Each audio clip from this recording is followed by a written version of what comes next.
கரூர் வழக்கில் உச்சநீதிமன்றம் விசாரணையை நடத்தி வருகிறது.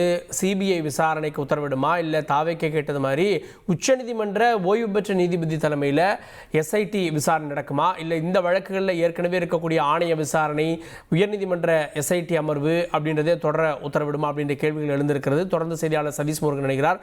சதீஷ் முருகன், வழக்கினுடைய தற்போதைய விசாரணையுடைய புதிய டெவலப்மெண்ட் என்ன? வணக்கம் கார்கே. இந்த வழக்கின் பின்னணி சென்னை உயர்நீதிமன்ற மதுரை கிளை பிறப்பித்த உத்தரவுகளை தமிழ்நாடு அரசு சுட்டிக்காட்டி வாதிட்டு வருகிறது. ஏற்கனவே நம்ம அதை டிஸ்கஸ் பண்ண மாதிரி சென்னை உயர்நீதிமன்ற மதுரை அமர்வுல 7 பொதுநல வழக்குகள் போடப்பட்டது. அது 3 சிபிஐ கோரிய வழக்கு. அதுல 3 வழக்கு சிபிஐ கோரிய வழக்குகள் ஏற்கனவே உயர்நீதிமன்றத்துல என்ன காரணங்கள் சொல்லி தள்ளுபடி பண்ணப்பட்டதோ முடித்து வைக்கப்பட்டதோ குறித்து வாதிட்டு வராங்க. அதே போல சென்னை உயர்நீதிமன்றத்துல தினேஷ் என்பவர் தாக்கல் செய்த அந்த பொதுநல வழக்கு அதில் நடந்த விஷயங்களையும் தற்போது சொல்லிட்டு வராங்க. அந்த சென்னை உயர்நீதிமன்றம் தான் இந்த எஸ்ஐடி குழு எந்த அடிப்படையில் அமைக்கப்பட்டது என்பது குறித்து சொல்லிட்டு வராங்க. தற்போது இந்த தினேஷ் தரப்புல, அதாவது சென்னை உயர்நீதிமன்றத்துல தாக்கல் செய்யப்பட்ட பொதுநல வழக்குல வாதியானவர் அவர் என்ன சொல்றாருன்னா, இப்ப இது உச்சநீதிமன்ற இன்னும் இந்த வழக்குல விஜய் குற்றம் சாட்டப்பட்ட நபரா சேர்க்கப்படாமலே இருக்காரு அப்படின்றத சொல்லியிருக்காரு. இதுவரை நடந்த விசாரணைகள் எங்கேயுமே விஜய் தவைக்க தலைவர் விஜய் குற்றம் சாட்டப்பட்ட நபராக சேர்க்கப்படவில்லை என்பது அந்த பொதுநல வழக்கு தாக்கல் செய்த தினேஷ் என்பவருடைய வாதமாக இருக்கிறது. தொடர்ந்து சென்னை உயர்நீதிமன்றங்கள்ல நடைபெற்ற இரு விஷயங்களையுமே வாதங்களா சொல்லிட்டு வராங்க. அரசு தரப்புல 2 நீதிபதிகள் அமர்வு விசாரிக்கும் விவகாரத்தை தனி நீதிபதி விசாரித்தது சில தவறான தர்க்கம் உள்ளது எனவும் நீதிபதிகள் தெரிவிச்சிருக்காங்க. அதாவது சென்னை உயர்நீதிமன்ற மதுரை அமர்வுல 2 நீதிபதிகள் விசாரித்த வழக்குகளை சென்னை உயர்நீதிமன்றத்துல தனிநபர் தனியான ஒரு நீதிபதி எப்படி விசாரிக்க முடியும் அப்படின்ற அடிப்படையில சில மிஸ்டேக்ஸ் இருக்கிறதா நீதிபதிகள் உச்சநீதிமன்ற நீதிபதிகள் சுட்டி காட்டிட்டு வராங்க. அதையும் கன்சிடரேஷனுக்கு எடுத்துக்குவாங்க அப்படின்றத நம்மளால பார்க்க முடிகிறது.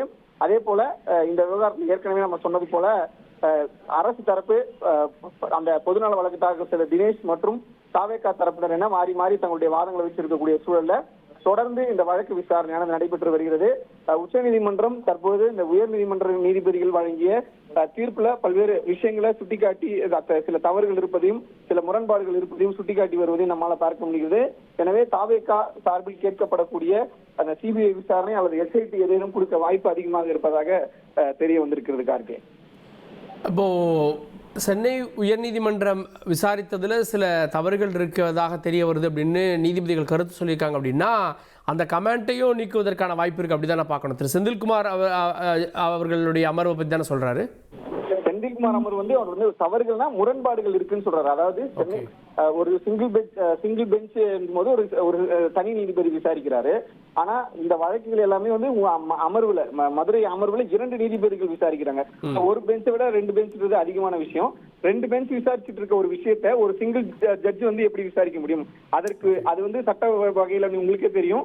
ஒரு பெஞ்சில ஒரு சிங்கிள் நீதிபதி விசாரிச்சது 2 நீதிபதி அமர்வுக்கு மாறும். அப்புறம் அது 3, 5 அப்படியே அடிக்கடுக்காக போயிட்டே இருக்கும்.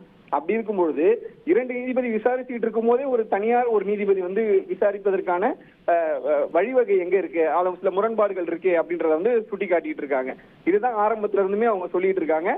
முதல்ல என்ன சொன்னாங்கன்னா, மதுரை அமர்வு இந்த கேஸை விசாரிச்சுட்டு இருக்கு, சைமல்டேனியஸா இன்னொரு கேஸை விசாரிக்க வேண்டிய அவசியம் என்ன, அவரையுமே அந்த மதுரை அமர்வோட ஜாயின் பண்றதுக்கான வாய்ப்புகள் ஏற்படுத்துவதற்கான விஷயங்கள் செஞ்சிருக்கலாம்ன்றதுதான் அவங்களுடைய கருத்தா இருந்திருக்கணும். ஏன்னா ஒரு பொதுவா இந்த 7 மனுக்கள் ஒரே நீதிமன்றத்தில் விசாரிக்கப்படுது. ஒரு சிங்கிள் மனு மட்டும் சென்னை உயர்நீதிமன்றத்தில் எப்படி விசாரிக்கப்பட முடியும்?